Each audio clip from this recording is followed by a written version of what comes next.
오늘은 교회 달력으로 1년의 마지막 주일입니다.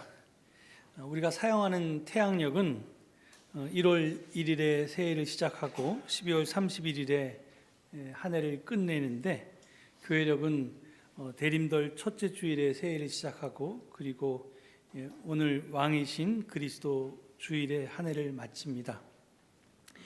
원래부터 이 교회력이라고 하는 것은 예수 그리스도의 생애를 통해서 드러난 하나님의 구원 사건을 이렇게 표현하도록 그렇게 설계되고 구성되어 있습니다. 그래서 예수 그리스도의 오심을 준비하는 대림절로 한 해를 시작하는 거고요.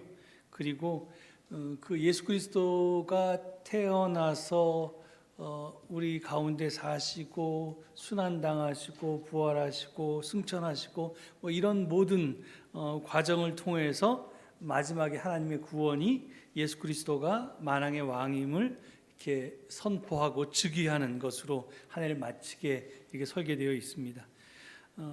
따라서 이 교회력에 따르면 예수 그리스도가 세상의 왕이다 또는 우리의 왕이다 하는 것이 하나님 이 구원 사건의 최종 결론입니다.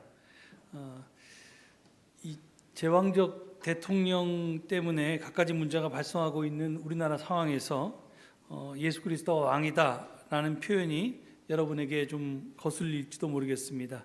하지만 이 예수 그리스도가 왕이다라는 말은 예수님이 절대 군주다 이런 말은 아니고요. 우리가 누구에게 충성을 하고 있는가, 우리가 무엇에 헌신하고 있는가, 이것을 묻는 그런 물음입니다. 일찍이 예수님께서 마태복음서 6장 24절에서 이렇게 말씀하셨습니다. 화면에 보이는데요. 아무도 두 주인을 섬기지 못한다. 한쪽을 미워하고 다른 쪽을 사랑하거나 한쪽을 중히 여기고 다른 쪽을 업신여길 것이다. 너희는 하나님과 재물을 아울러 섬길 수 없다. 이렇게 말씀하셨습니다. 이 말이 무슨 말입니까? 하나님을 섬기든지 돈의 신 맘몬을 섬기든지 양자택일하라는 말입니다. 둘 다 섬기는 것은 불가능하다는 뜻입니다. 그리스도교 신앙은 이것도 저것도 이 보스 앤드는 불가능하고 이것이냐 저것이냐 이더 오아만 가능하다는 뜻입니다. 하나님과 맘몬 또 야훼와 바알을 함께 섬길 수는 없습니다. 제가 좋아하는 이 CCM 가수 가운데 가수 조수아 씨가 계신데요. 그분이 부르는 이 찬양 가운데 내가 주인 삼은이라는 찬양이 있습니다. 거기 가사가 지금 이렇게 되어 있는데요.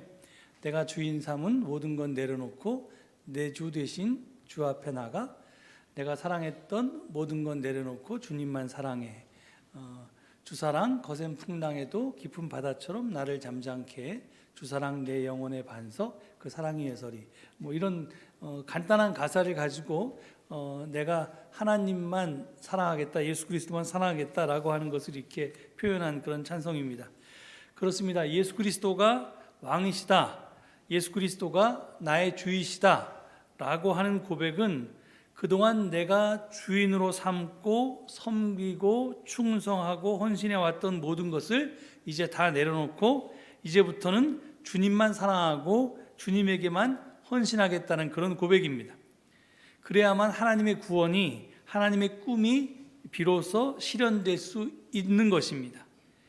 우리가 하나님만 사랑하지 않고 다른 것들도 사랑했기 때문에 하나님의 꿈은 아직까지도 현실이 되지 못하고 꿈에 그치고 만 것입니다.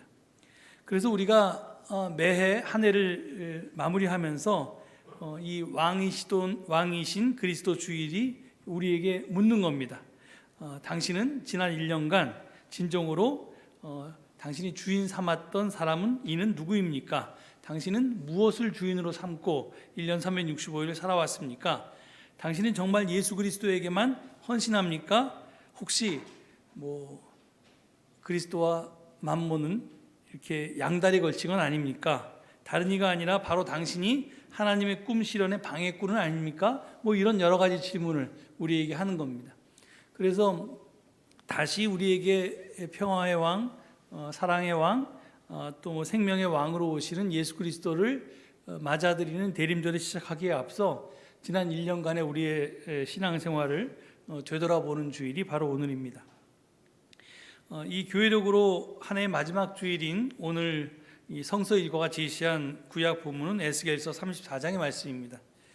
이 본문을 살펴보기에 앞서 저희가 이제 그동안 쭉 창세기를 살펴보고 출애굽기를 쭉 이렇게 순서대로 이 교회력에 따른 성서 일과가 제시해 왔는데, 오늘 이 그리스도 왕 주일에 주어진 본문이 에스겔이기 때문에 에스겔 예언자에 대해서 좀 공부해 보도록 하겠습니다. 이 에스겔이라는 이름은 하나님께서 강하게 하신다, 또는 하나님께서 나를 무장시키셨다, 뭐 이런 뜻입니다. 에스겔은 사제 가문에서 태어난 사람인데요.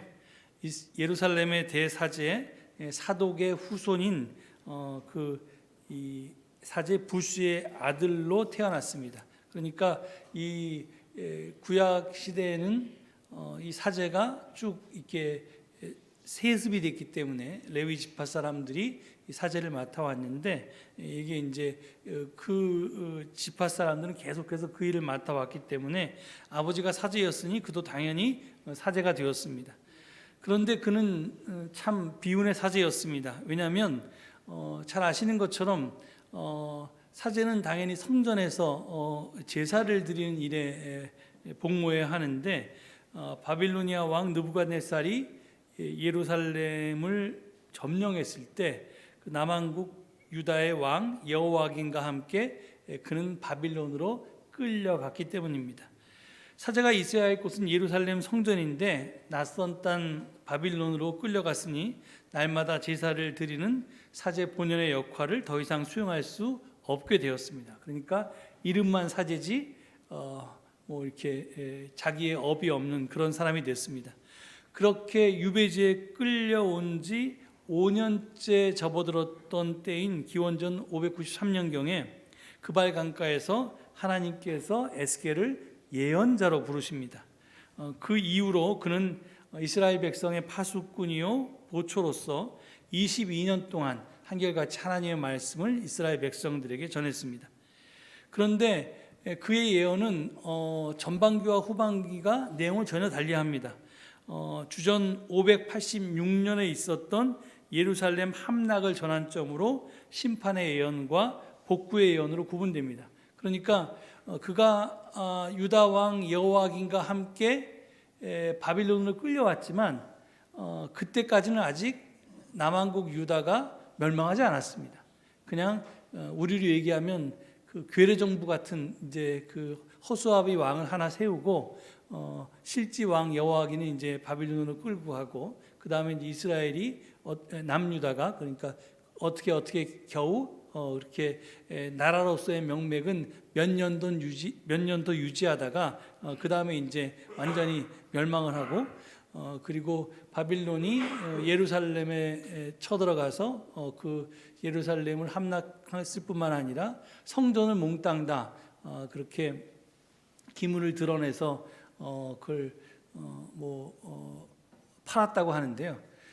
그 당시의 기록에 따르면 예루살렘 성전에 사용되던 그런 성구 집기들 같은 거죠. 그런 거를 내다 팔아서 당시에 그 금시장의 금값이 엄청나게 하락했다고 하니까 정말 뭐 성전에 있는 모든 기물들을 다 떼다가 이제 그 시장에 내다 판 그런 이제 완벽한 이제 멸망으로 들어섰습니다.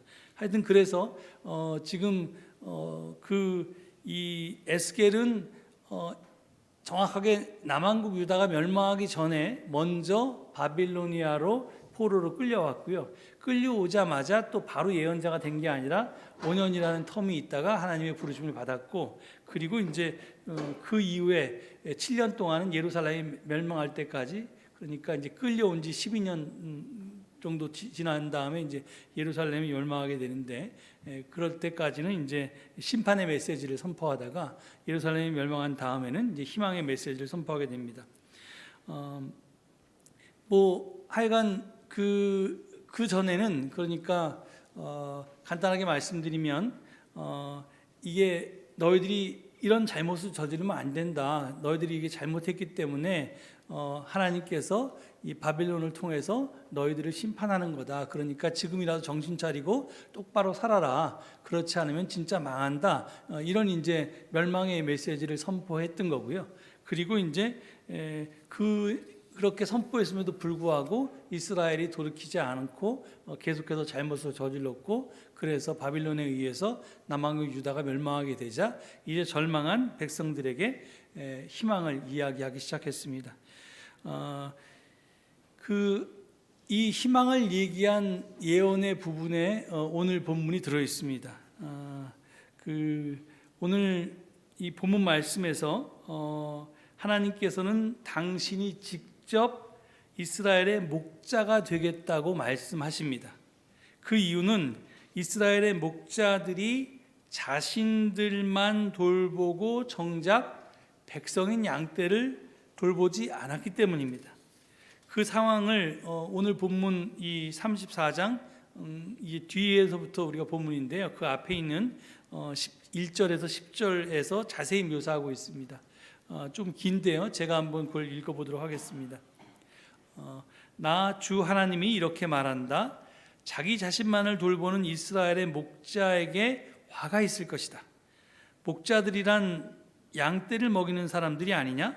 그런데 너희는 살찐 양을 잡아 기름진 것을 먹고 양털로 옷을 해 입기는 하면서도 양떼를 먹이지는 않았다. 너희는 약한 양들을 튼튼하게 키워주지 않았으며 병든 것을 고쳐주지 않았으며 다리가 부러지고 상한 것을 싸매어 주지 않았으며 흩어진 것을 모으지 않았으며 잃어버린 것을 찾지 않았다. 오히려 너희는 양떼를 강압과 폭력으로 다스렸다. 목자가 없기 때문에 양떼가 흩어져서 온갖 들짐승의 먹이가 되었다. 이렇게 이야기합니다. 그리고 내 양떼가 모든 산과 모든 높은 언덕에서 헤매고 세계가 각처에서 흩어지게 되었는데도 그 양떼를 찾으려고 물어보는 목자가 하나도 없었다. 이렇게 고발합니다. 그러니까 여러분 그 요한복음 10장을 보면 예수님께서 목자와 삭군을 구별해서 설명하시잖아요. 거기 보면 선한 목자와 삭군은 뭐가 다르냐면, 선한 목자는 양들을 위해서 자기를 희생합니다. 근데 거꾸로 삭군은 자기를 위해서 양들을 희생시킵니다. 그러니까 행동의 중심에 내가 있느냐 아니면 양이 있느냐에 따라서 목자와 삭군이 갈리는 것입니다. 이스라엘의 기존 목자들도 이와 마찬가지였습니다. 그러니까 이스라엘의 지도자들이 그랬다는 거지요. 저들은 양들을 위해서 자기를 희생하지 않았고 반대로 자기를 위해서 양들을 희생시켰습니다. 저들은 선한 목자가 아니라 삭군이었던 것입니다. 이렇듯 강도로 변한 목자들로 인해서 양떼는 흩어졌고 온갖 들짐승의 먹이가 되었습니다. 에스겔의 말을 들은 백성들의 마음은 아마 착잡했을 것입니다. 저런 것들을 지도자라고 우리가 정말 믿고 살아왔구나. 정말 정말 삭군들에게 내 생명과 재산과 국가의 운명을 맡기고 살아왔구나. 이런 이제 지난날의 회환들 때문일 겁니다. 이게 지금 우리나라의 처지도 비슷한 것 같은데요. 하여간 그 결과 나라는 망하고 돌아갈 고향은 이미 파괴되어 버렸습니다. 이로도 희망이 다 사라진 때 예언자 에스겔은 이제 하나님께서 이스라엘의 목자가 되어서 양떼를 찾아서 돌보실 것을 예고합니다. 오늘 본문 말씀인데요. 34장 16절에 이런 말씀이 나옵니다. 헤매는 것은 찾아오고 길 잃은 것은 도로 데려오고 다리가 부러지고 상한 것은 싸매어주며 약한 것은 튼튼하게 만들겠다. 과거 이스라엘의 목자들이 헤매도 찾아오지 않고 잃은 것을 찾지도 않고 그 다음에 다리가 부러지고 상해도 그냥 내버려 두고 약한 것들을 도태시키고 그랬던 것에 대해서 하나님은 반대로 이제 진짜 선한 목자가 되어서 이스라엘 백성들을 돌보겠다는 말씀을 하십니다. 그런데 제가 놀라운 것은 그 다음 구절입니다. 그러니까 이 앞에 부분이 아니라 두 번째 부분인데 넘기시면 안 됩니다. 여기 보면 그러나 살진 것들과 힘센 것들은 내가 멸하겠다. 내가 이렇게 그것들을 공평하게 먹이겠다. 이렇게 말씀합니다. 자, 이게 무슨 말이냐면 우리가 이 말씀에서 지금 16절 말씀에서 전반부만이 아니라 후반부에도 주목해야 하는데요. 지금 하나님은 목자이면서 양떼가 아니라 자기 자신만을 돌본 기도자뿐만이 아니라 전쟁의 참화로 나라가 잿더미로 변한 상황 속에서도 제 입속만 차리는 힘센 자들을 멸하겠다고 지금 말씀하시는 것입니다. 이 살찐 양들로 지칭된 그들의 행태는 다음과 같습니다. 여기 보면 오늘 이 18절 19절은 지금 본문에서 빠져 있어서 제가 인용을 했는데요. 거기 보면 이렇게 되어 있습니다. 살찐 양들아, 좋은 초원에서 뜯어 먹는 풀이 만족스럽지 않아서 먹다 남은 풀을 발로 짓밟느냐? 너희가 마시는 맑은 물이 만족스럽지 않아서 마시고 남은 물을 발로 더럽혀 놓느냐? 내 양떼는 너희가 짓밟은 풀을 뜯어 먹으며 너희가 발로 더럽혀 놓은 물을 마시고 있다. 그리고 너희가 병든 것들을 다 옆구리와 어깨로 밀어내고 너희의 뿔로 받아서 그것들을 바깥으로 내보내어 흩어지게 하였다. 이렇게 고발합니다. 그러니까 지금 이 남한국 유다는 지도자만 문제가 있었던 것이 아니라는 말입니다. 백성들이 자기만을 위하는 지도자 때문에 돌봄을 받지 못하고 희생을 당할 때 백성들 가운데 힘 있는 자들이 힘없는 자들을 나 몰라라 하면서 자기만 살겠다고 했다는 것입니다. 선한 목자인 하나님께서는 사꾼 지도자만 심판하지 않습니다. 소위 살찐 양들도 심판하십니다. 그것이 오늘 본문의 분명한 메시지입니다. 지난 주일에 추수감사절 예배를 저희가 드렸는데요. 예배 때 맨 처음 열매를 드립니다라는 국악 찬송을 불렀습니다. 제가 언젠가도 말씀드린 적이 있는데 저는 이 찬송을 부를 때 그 2절 가사에서 늘 울컥거립니다. 이게 너무 은혜가 되는데 그 가사가 이렇습니다. 풍성한 열매를 주실 때 넉넉히 나누어 가집시다. 적은 결실 주실 때 더 많이 나눕시다. 이게 이 풍성한 열매를 주실 때 하나님의 은혜에 감사드리면서 내가 받은 것을 넉넉히 이웃과 나누어 갖자는 데 대해서는 뭐 다 고개를 끄덕일 텐데, 그런데 늘 우리가 그렇게 풍성한 결실을 맺는 건 아니잖아요. 적은 결실을 얻을 수밖에 없을 때도 있습니다. 그런데 적은 결실을 주실 때 더 많이 나누자고 찬송을 합니다. 소위 에스겔을 통해서 하나님께서는 소위 살찐 양들을 심판하시겠다고 했는데 그 이유는 뭐냐면 다른 것이 아니라 바빌로니아의 침략 전쟁 때문에 적은 결실밖에 없을 때 더 많이 나누기는커녕 내가 더 차지하겠다, 아니 내가 다 차지하겠다, 이렇게 든 살찐 양들이 있기 때문에 그들을 심판하시겠다고 하신 것입니다. 오늘은 왕이신 그리스도 주일이라고 했습니다. 예수 그리스도가 세상의 또는 우리의 왕이다 라는 것이 과연 무엇을 뜻합니까? 내가 주인 삼았던 모든 것을 내려놓고 주 대신 주님 앞에 나아가서 주님만 사랑한다는 것이 과연 무엇을 뜻합니까? 그것은 다른 것이 아닙니다. 뭐 어려운 것이 아니라 사실은 내 이웃을 내 몸처럼 사랑하는 것입니다. 하나님 나라와 사랑과 이웃 사랑은 둘이 아니라 하나이기 때문에 그렇습니다. 이웃 사랑 없는 하나님 사랑은 거짓이기 때문에 그렇습니다. 요한일서 4장 20절은 분명히 증언합니다. 보이는 자기 형제 자매를 사랑하지 않는 사람이 보이지 않는 하나님을 사랑할 수 없다. 하나님을 사랑한다고 백날 찬송을 하고 기도하고 눈물 흘리고 울고 불고 해봤자 그거 어떻게 아냐는 겁니다. 저 사람이 하나님을 사랑하는지 안 하는지 무엇을 보고 구별할 수 있냐는 겁니다. 요한일서는 분명하게 얘기합니다. 보이지 않는 하나님을 사랑한다고 얘기하면서 보이지 않는 하나님을 사랑한다고 하면서 보이는 형제 자매를 사랑하지 않을 수는 없다고요. 형제 자매에 대한 사랑이 없는 사람은 하나님 사랑하지 않는 사람이라고 분명히 얘기합니다.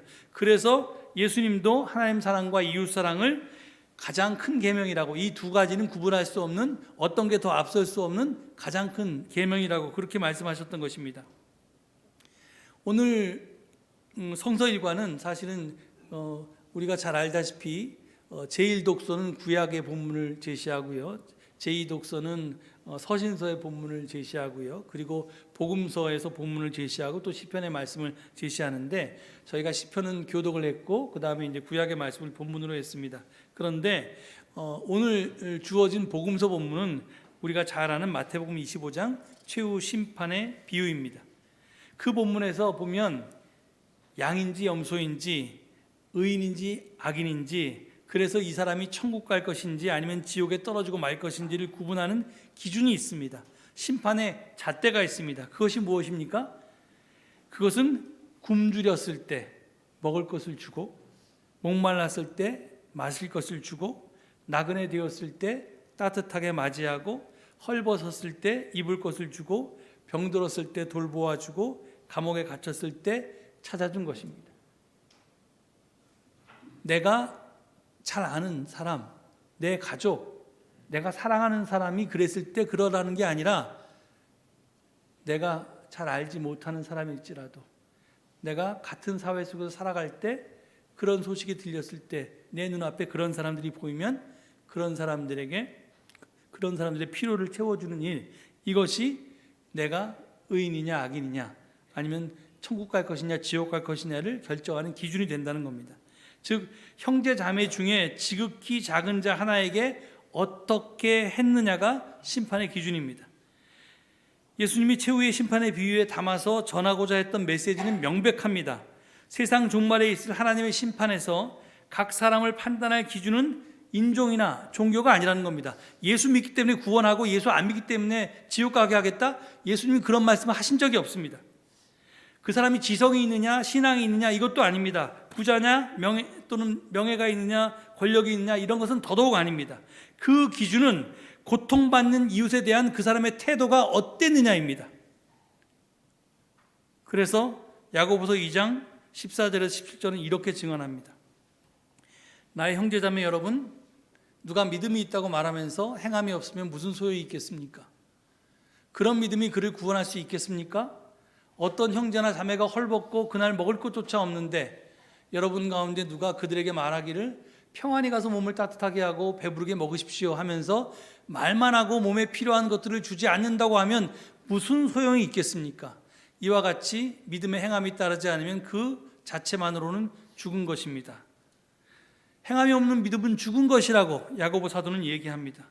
또 요한 1서 3장 18절은 자녀들이 여러분, 우리는 말이나 혀로 사랑하지 말고 행동과 진실함으로 사랑합시다라고 권고하고 있습니다.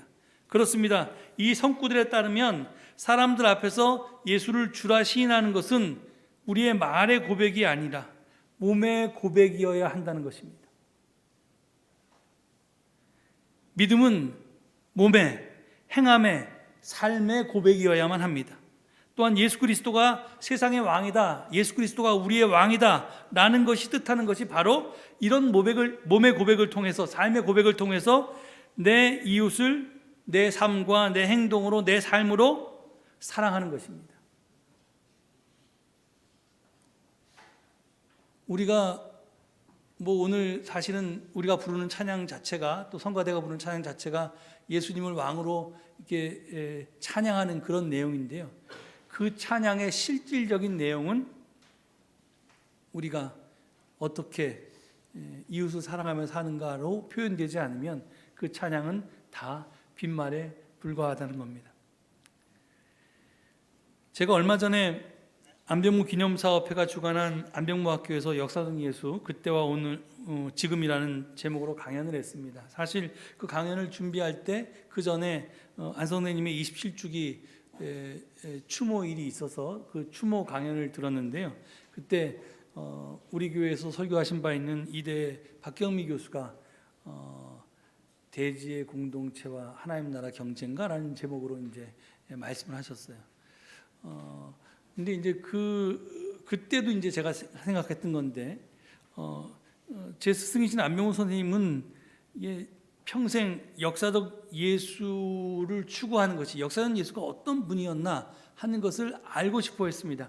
왜 알고 싶어 했냐면 그분이 어떻게 살았는지 좀 알고, 나도 그분처럼 뭐 100% 그렇게 살지는 건 불가능하더라도 뭐 10%만이라도 좀 닮아서 그렇게 좀 살아보겠다고, 거기에 예수의 삶에 내가 참여해 보겠다고, 그렇게 이제 그 역사적 예수를 열심히 이제 공부하시고 역사적 예수가 어떤 분인지를 이렇게 찾았던 겁니다. 그런데 그 안 선생님이 그 박현미 교수님의 강의에도 나타난 것처럼 마지막에 이제 생명 문제를 가지고 그 굉장히 많은 글들을 쓰시고 돌아가시기 한 몇 년 동안은 그 문제에 집중해서 이제 여러 글도 쓰시고 설교도 하시고 또 연구도 하시고 그랬습니다. 그래서 제가 도대체 이 역사적 예수와 생명이 무슨 관계에 있을까 하는 것을 좀 생각해 보았습니다. 강연을 준비하면서. 여러분 잘 아시는 것처럼 역사적 예수학자들은 예수님의 하나님 나라 운동의 성격이 열린 밥상 공동체를 통해서 분명하게 드러난다고 그렇게 설명합니다. 그러니까 하나님 나라 뭐냐? 뭐 하나님 나라가 여기 있다 저기 있다 아무리 설명해봤자 소용이 없고 딱 하나만 보면 아는데, 이 누가 누구와 언제 어디서 어떻게 밥을 먹느냐 이거 보면 안다는 겁니다. 그래서 예수님의 밥상에는 장애인도 정상인도 남자도 여자도 또는 뭐 병자도 건강한 사람도, 이런 사람 사이에 차별 없이 모든 사람들을 초대해서 함께 밥을 나눠 먹었습니다. 그 모습 자체가 하나님 나라의 모습이었다는 겁니다. 왜? 하나님께서 창조하신 모든 이 인간들을 차별 없이 다 사랑하시는 것처럼 누구나 다 하나님의 아들과 딸로서 존중받고 환영받고, 그래서 누구나 다 하나님의 사랑을 누릴 수 있는 것이 하나님 나라라는 겁니다. 이걸 실질적인 삶으로 살아냈습니다. 이게 이제 역사적 예수의 가장 중요한 모습입니다. 그래서 바울이 이를 받아서 유대 사람도 그리스 사람도 없으며 종도 자유인도 없으며 남자도 여자도 없습니다. 이렇게 얘기했습니다. 이게 여러분 모두가 그리스도 안에서 하나이기 때문입니다 라고 이야기하면서 예수의 삶을 쫓는 교회 공동체가 어떠해야 되는지를 분명하게 밝혔습니다. 그런데 이런 하나님의 차별 없는 사랑은 이제 인간 사회를 넘어서 하나님의 창조세계 전체로 확대가 됩니다. 그러니까 하나님께서는 사람뿐만이 아니라 당신이 창조한 모든 피조세계 전체를 차별 없이 사랑하기 때문입니다. 따라서 우리가 예수님을 통해서 예수님이 어떻게 사셨는가, 이 세상에 있는 모든 사람들을 이 차별 없이 대하면서 그들에게 하나님의 사랑을 나누어 주셨다라고 하는 걸 아는데, 그 예수님의 하나님 사랑의 실천은 사람들로 그치지 않고 그걸 넘어서서 피조세계 전체 자연으로 나갔다 이겁니다. 그렇기 때문에 결국은 우리가 예수를 잘 믿고 예수처럼 사는 것은 결국은 이 생태환경 문제, 생명의 문제를 관심할 수밖에 없다라고 하는 겁니다. 그래서 제 선생님도 결국에 말년에 가서 궁극적인 관심은 여기에 가지셨던 겁니다. 그게 예수에서 온 생명으로 이렇게 관심이 이어지고, 그것이 사실은 하나님께서 우리의 왕이다, 예수 그리스도가 우리의 주님이다 라고 하는 고백의 실질적인 내용이 될 것입니다. 따라서 우리의 이웃 사랑도 사람은 사랑에만 머물 수 없습니다. 하나님의 창조세계 전체로 우리의 이웃의 범위를 확대해야 합니다. 지난 창조절 첫째 주일에 김학철 교수님이 오셔서 기독교인이 된다는 것은 묵음의 청각기관이 되고 침묵의 발성기관이 되는 것이다 이렇게 설명하셨습니다. 세상에 하나님이 창조하신 수많은 피조물 중에 목소리를 낼 수 없는 것들, 또는 그래서 그들의 목소리가 들리지 않아서 들어줄 사람이 없는데, 그리스도인이 된다는 건 그렇게 소리 낼 수 없는 아우성에 귀를 기울여주고, 그리고 그들을 대신해서 우리가 함께 그들의 요구들을 이야기해 줄 수 있는 것이, 이게 그리스도인이 되는 것이다 라고 이렇게 설명했는데요, 저는 아주 기막힌 해석이라고 생각합니다. 그렇습니다. 우리가 주님만 사랑하고 주님에게만 헌신하겠다고 했는데, 그렇기 때문에 우리의 신앙은 반드시 이웃 사랑으로 드러나야 하고요, 그리고 우리가 사랑해야 할 이웃은 사람뿐만이 아니라 이 창조 세계 전체입니다. 침묵하는 그런 피조물들, 그 다음에 애타게 자기들의 호소하는 그런 피조물들의 목소리와 그들에게도 이웃이 되어줘야 한다는 겁니다. 오늘 교회적으로 한 해를 마무리하면서 우리의 신앙의 목표가 바로 이것임을 우리 다 함께 다시 한번 확인하고, 그리고 다시 한번 이를 온몸으로 살아내겠다고 결단하는 복된 자리가 될 수 있기를 간절히 축원드립니다. 이 말씀을 되새기시면서 잠시 침묵 가운데 기도하시겠습니다.